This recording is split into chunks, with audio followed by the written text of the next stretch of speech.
If anyone's going to cause tears and sadness for their opposition at the World Cup, it will be one of the Islander teams.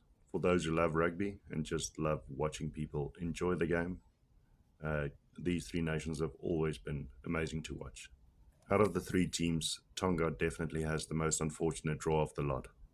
Their side has definitely been bolstered quite a bit by all of the ex-Wallabies and All Blacks that have joined their squad, but they've just been together for a little bit too short of a time to really make a major impact, in my opinion.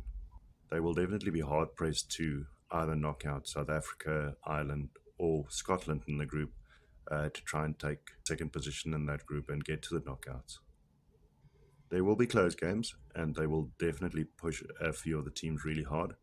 There might even be a shock upset in there, but the likelihood of them being one of the top two teams and beating two of these three teams, I don't see that happening. Hopefully, when the 2027 tournament rolls around, they've still got most of the core of this team together. If that is the case, yeah, I feel sorry for any of the opposition that they'll be playing against. Samoa is the second most difficult group that they're playing in, but the good thing that they've got going for them is they are in the group with out of form England, and the only really informed team that they've got in their group is Argentina at the moment. Over the past 2 years, England have been well below par. Japan has pulled off a couple of shocking victories themselves, and they are also in contention to actually take that second position in the pool.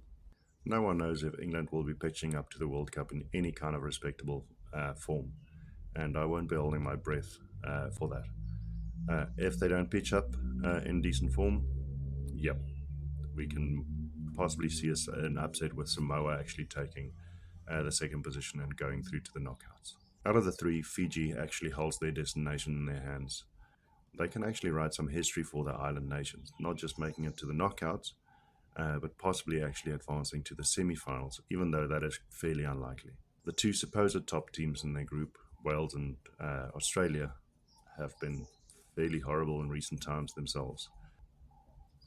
I do believe at the end of it all, Australia should make it out of the group stages, but I'm not so sure about Wales. If Fiji makes it out of the group stage, they're probably going to be finishing second, and that would put them up against Argentina in the quarterfinals.